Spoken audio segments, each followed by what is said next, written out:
sir.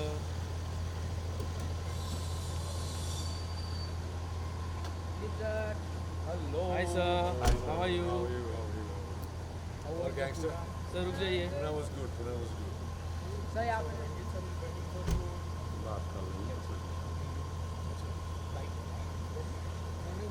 Sir रुकिए. Sir, यहाँ पे visual करते हैं विजुअल विजुअल. रुक जाइए. सर रुकिए. यहाँ पर. सर यहाँ पे light. Thank you sir. Thank you.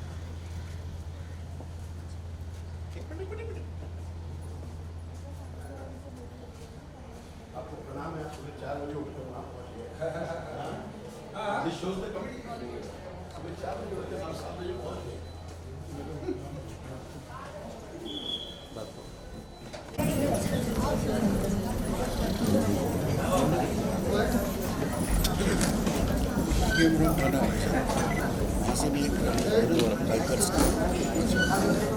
Hello, hello, hello, hello, hello, hello.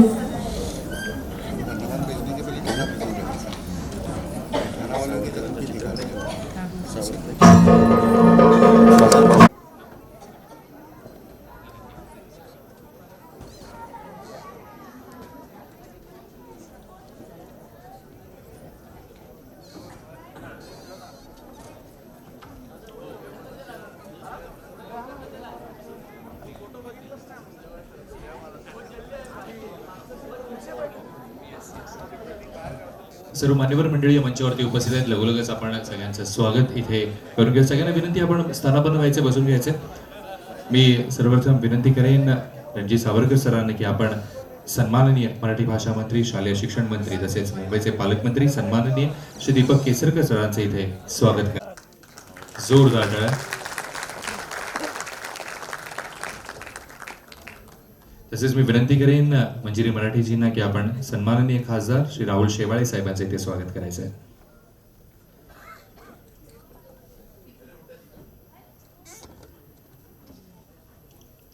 Randeep Hooda sir आपल्यासोबत इथे उपस्थित आहेत, त्यांचे आम्ही यथोचित स्वागत करू इच्छितो. सिने अभिनेते सन्माननीय श्री रणदीप हुडाजी.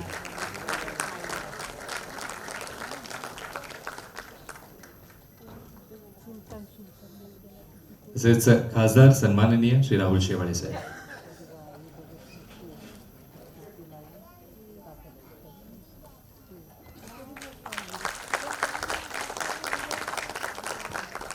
तसेच सावरकरांची नात अर्थातच असिलता सावरकर आजीजी आज आपल्यासोबत उपस्थित आहेत, त्यांचंही येतोचे स्वागत. मी श्री दीपक केसरकर सरांना विनंती करेन आपण त्यांचे येतोचे स्वागत करायचं आहे.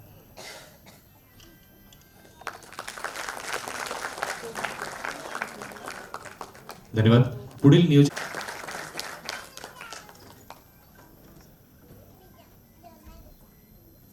आदरणीय रणजित सावरकरजी, आदरणीय राहुलजी शेवाळे, आदरणीय रणजितजी हुडा साहेब, आदरणीय सावरकर मॅडम आणि सर्वच स्टेजवरचे आणि स्टेज समोरचे मान्यवर. खरं तर मी दौऱ्यावर होतो आणि असा ना उजाळा देण्याचा प्रसंग असतो आणि रणजितजी ज्या प्रकारे तुम्ही ही लढाई पुढे चालू ठेवलेली आहे ती विचारांची लढाई आहे आणि नेहमी कुठल्याही कार्यक्रमाला ज्याला मला इथं येता येतं त्याच्यातून प्रेरणा घेऊनच माझ्यासारखे सर्व या ठिकाणी आपल्यामध्ये सहभागी व्हायची इच्छा होती. रणजितजी हुडा साहेबांनी स्वातंत्र्यवीरांचं त्या ठिकाणी खरं एखादं चित्र आपल्यासमोर उभा करण्याचा प्रयत्न केला आहे. त्यांचंसुद्धा मनापासून कौतुक करतो. या चांगल्या कार्यक्रमामध्ये खरं तर आदरणीय मुख्यमंत्री महोदय सहभागी होणार होते, परंतु काही कामानिमित्त त्यांना बाहेर जावं लागल्यामुळे त्यांचा निरोप आला की हा महत्त्वाचा कार्यक्रम आहे आणि महाराष्ट्र शासनाचं प्रतिनिधित्व तिथं असलं पाहिजे आणि म्हणून आमचे मुख्यमंत्री उपमुख्य शैलेंद्र चिखलकर साहेब, प्लीज आपणाला ही विनंती, आपण मंचावरती यायचंय. मगाशी त्यांनी आवर्जून सगळ्यांची नावं सांगितली पण स्वतःचं नाव मात्र नमूद त्यांनी केलं नाही, पण आम्ही आवर्जून त्यांचं नाव इथे नमूद करत आहोत. आपलं मनपूर्वक स्वागत आहे.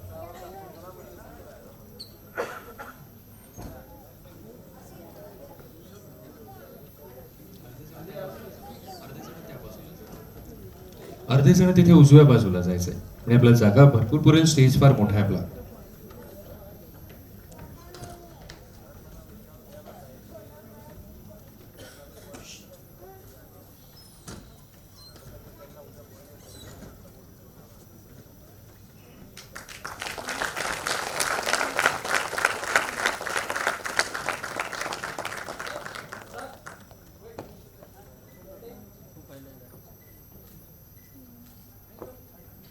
स्वातंत्र्यवीर सावरकरांचा भारत माता की. मी सर्वांना विनंती करेन आपण स्थानापन्न व्हायचंय. त्या सोबतीनेच आजचा हा सोहळा किंवा कारकरजी जोरदार टाळ्या त्यांच्यासाठी. मी सन्मानित अतिथीगणांना विनंती करेन आपल्या शुभ हस्ते आपण त्यांचं इथे स्वागत करायचंय.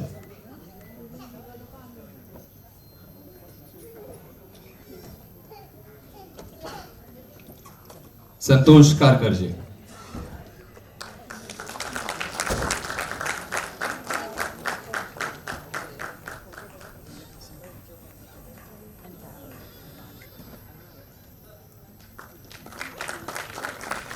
धन्यवाद. पुढे सौरभ धडपळेजी. आपणाला ही विनंती आपण मंचावरती निमंत्रित आहात. सौरभजी इथे असतील तर प्लीज मंचावरती यायचे. सौरभ धडपळेजी यांच्यासाठी जोरदार टाळ्या झाल्या पाहिजे. अर्थात पुण्यात आपण सकाळी जी यात्रा प्रारंभ केली त्यामध्ये मुलाचा सहभाग आज सौरभजींचा नक्कीच होता आणि त्यांचे कौतुक करणे आमचं परम कर्तव्य आम्ही मानतो. सौरभ धडपळेजी.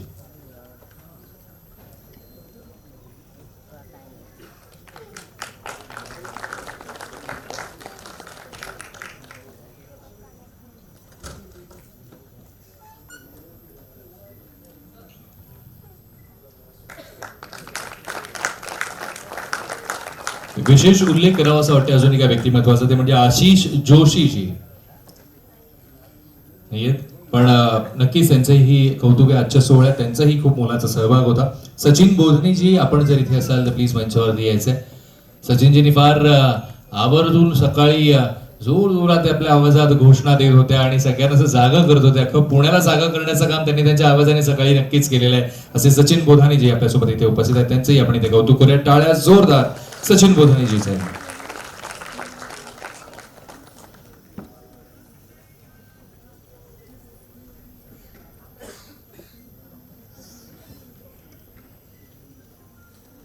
अभिनंदन. पुढे मी विनंती करेन प्रांजल अक्कलकोटकर यांना की आपण या मंचावरती यायचे आणि आपला स्वागत सत्कार स्वीकार करायचा. कारण जे कलावंत आपल्याला त्या नाट्य स्वरूपात पाहायला मिळाले त्यांच्या माध्यमातून जी धुरा जे सांभाळत आहेत असे प्रांजल अक्कलकोटकर.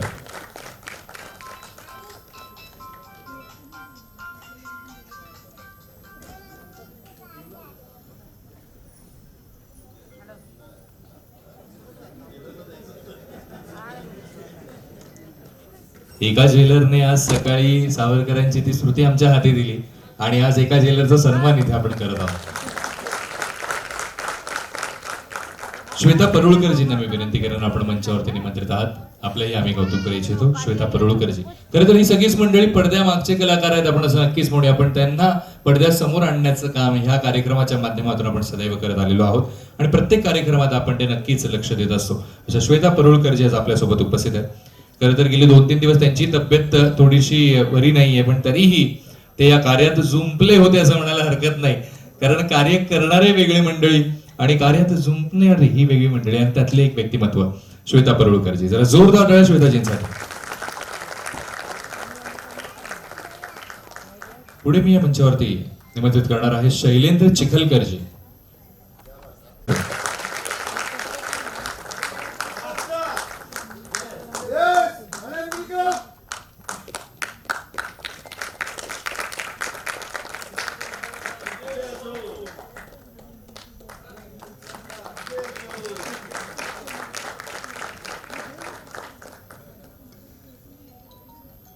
आणि अर्थातच आता एका टीमला मी या मंचावरती बोलवणार आहे. त्यांचं विशेष सहकार्य ज्यांचं लाभलेलं आहे ते म्हणजेच आपल्या या स्मारकाच्या कमी पडू देऊ नका. जरा जोरदार टाळ्या.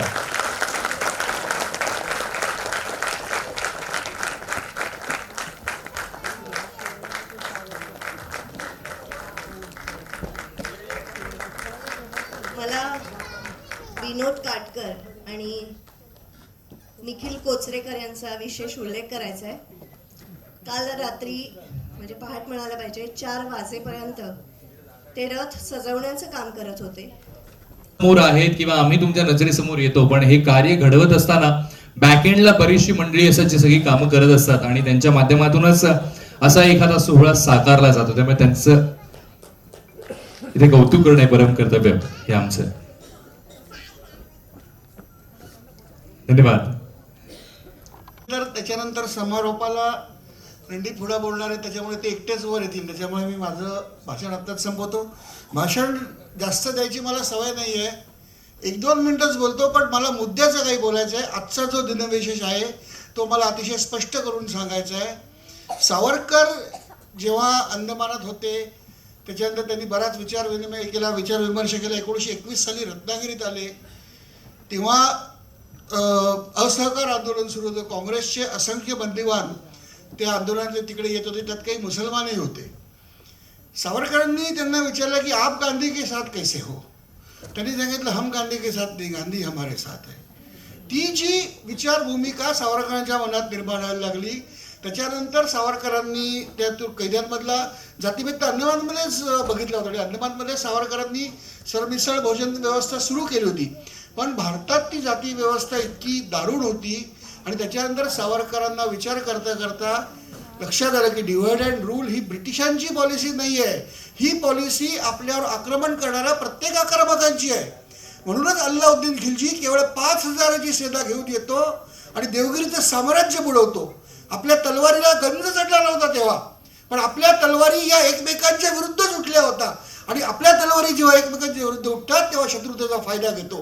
हे सावरकरांनी ओळखलं आणि हिंदुत्व काय याची त्यांनी नव्याने व्याख्या केली. जो कुठला धर्मपंथ या भारतात जन्मलेला आहे, मग तो शीख असो, वैदिक असो, बुद्ध असो, जैन असो, आदिवासी असो, कोणी असो, तो हिंदू आणि त्याच्यात कुठलाही भेदभाव नको. आपण 80% असलो तरी आपण कधीच बहुसंख्य नाही. याचं कारण आहे की आपण जातीपातीत विभागला गेल्यामुळे त्या जाती पण प्रांतात विभागल्या गेल्या. अख्खी जात तुम्हाला भारतात एक कुठे दिसणार नाही. ब्राह्मणांकडेच 50 जाती असतील आणि किती मोजा 4,000 जाती आहेत भारतात. आता 120 कोटी डिवाइड बाय 4,000 करा, तुम्ही 2% पण कुठे उरत नाही कुठली जात.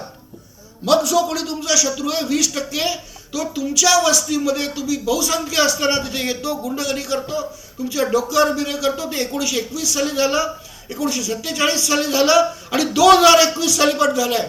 सिंहच्या विरुद्ध ज्या दंगली झाल्या त्या आपल्या हिंदू समाजावर कलंक आहेत. लाखाचे मोर्चे निघाले. कोणाकरता? इथल्या मुसलमानांना काही प्रॉब्लेम होता का? अजिबात नव्हता. पाकिस्तानातल्या मुसलमानांना इथली नागरिकत्व द्या, बांगलादेशमधल्या नागरिकत्व द्या, यासाठी त्या दंगली होत्या. आणि आपण बहुसंख्य असलेल्या शहरांमध्ये आपल्या मालमत्ता जाळण्यात गेलेल्या. याचं कारण हे आहे की सावरकरांनी 1924 साली एकसंध जाती, हिंदू जाती निर्माण करावी ह्यासाठी जात्युच्छेदन जे आंदोलन सुरू केलं, जातीभेद निर्मूलन आंदोलन सुरू केलं, ह्याच्याकडे आपण लक्ष दिलं नाही. अस्पृश्यता निर्मूलन हा अतिशय सोपा विषय आहे, म्हणजे कोणाला स्पर्श करू नका. गांधींनी अतिशय सोपं सोल्युशन काढलं. त्यांना हरिजन म्हणा, नाव बदललं, गट वेगळाच ठेवला. सावरकर जवळनं असं चालणार नाही, तुम्ही नाव बदलून चालणार नाही. तर ते एकसंध जाती झाली पाहिजे, म्हणून सगळे समाज सारखे आहेत. म्हणून त्यांनी रोटीबंदी, बेटीबंदी, रोटीबंदी म्हणजे एकत्र जेवायचे नाही, बेटीबंदी आंतरजातीय विवाह करायचे नाहीत, व्यवसाय बंदी म्हणजे त्या जातीने त्या जातीचेच व्यवसाय करायचे. अशा असंख्य बंद्या त्यांनी मोडून काढल्या आणि आज त्या मोडल्या गेलेल्या असल्या तरी जातीभेद आमच्या मनातनं गेलेला नाही. आज जातीभेद पूर्वी होता त्याच्यापेक्षा अतिशय अनेक पटींनी उफाळून आलेला आहे. आणि जर 100 वर्षापूर्वी सावरकरांचं समाजाने ऐकलं नाही म्हणून 1947 फाळणी झाली. आज आपल्याला पुन्हा एक संधी आहे. ही जी यात्रा नाही सावरकरांच्या सन्मानाची यात्रा नाही आहे, सावरकरांना सन्मानाची आवश्यकता नाही आहे, ही आमच्या अस्तित्वाची लढाई आहे. सावरकरांचं नाव घेऊन, त्यांचे विचार घेऊन आम्ही आमच्या पुढच्या पिढ्यांचं भवितव्य सुरक्षित करण्याची ही यात्रा आहे. सावरकरांच्या सन्मानाची असेल तर माफ करा, सावरकरांना सन्मानाची आवश्यकता नाही आहे. आपण सावरकरांना सन्मान देऊन आपल्यावरच उपकार करतोय, आपल्या देशाचं भवितव्य सुजल करतोय. त्याच्यामुळे 100 वर्षापूर्वी जी आपण चूक केली ती आता आपण टाळली नाही. तर 1947 फाळणी झाली त्याची पुनरावृत्ती 2047ला होईल आणि 1947ला किमान ते जे पाकिस्तान बांगलादेशमधल्या लोकांना इथे हिंदुस्थान तरी शिल्लक होता, 2047 साली असं काही झालं तर तुम्हाला जगात जायला कुठे जागा उरणार नाही, हा निर्धार करा. आणि त्याप्रमाणे एकसंध हिंदू समाज म्हणून म्हणजे जो देशाचा नेता आहे, जो आपल्या प्रदेशाचा नेता आहे, तो आमच्या हिंदू हिताचा विचार करणारा हवा, एवढीच भावना बाळाशिवाय का आरक्षण वगैरे काही होत नाही हो. त्याच्याकरता आम्ही एकमेकांची डोकी मिळवली करत नाहीये. त्यामुळे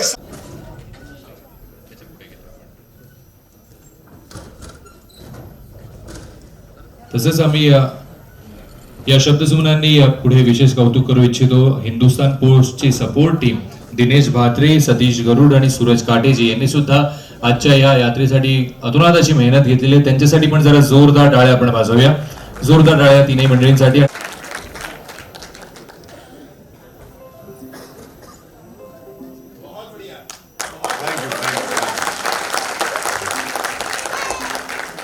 दो साल से जब से सावरकर जी मेरी जिंदगी में आए हैं, मैं काला पानी में ही हूँ. आज उनको निकले 100 साल हो गए. मैं आशा करता हूँ कि आप तक मेरा ये काम पहुँचे और पूरे देश को, दुनिया को इनकी असली कहानी, सावरकर जी की असली कहानी पता चले. उनके बारे में न जाने क्या क्या लोग कहते हैं, मैं तो अब तो सुन के हंस पड़ता हूँ. पर उनकी गलती नहीं है. जब ये पिक्चर मैंने करनी शुरू नहीं की थी तो मुझे भी उनके बारे में ज़्यादा नॉलेज नहीं थी.